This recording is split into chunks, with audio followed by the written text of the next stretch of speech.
నేను ఏమన్నాను, ముందు నుంచి పాపం కేసీఆర్ గారిని తప్పించి ఆ కుర్చీని గుంజుకోవాలని హరీష్ కేటీఆర్ పోటీ పడుతున్నారు.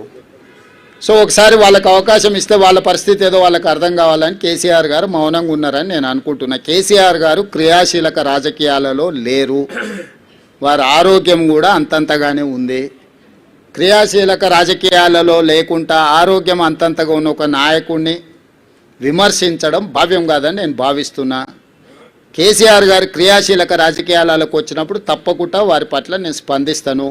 నా సూచన ఒక్కటే మీకు, ఇక డెవలప్మెంట్ మీద ఫోకస్ పెడదాము.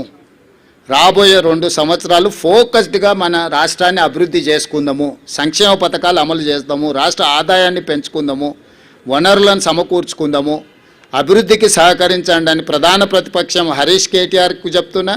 కేంద్రం నుంచి నిధుల కోసం సహకరించమని కిషన్ రెడ్డి గారికి చెప్తున్నా. మనమందరం కష్టపడతాం, మీరు కూడా ఈ కష్టాన్ని గుర్తించి ప్రజలకు చెప్పండి అని మీకు కూడా విజ్ఞప్తి చేస్తున్నా. అంతే తప్ప ఇంకా రాజకీయ విమర్శలకు తావు లేదు, అవసరం లేదు.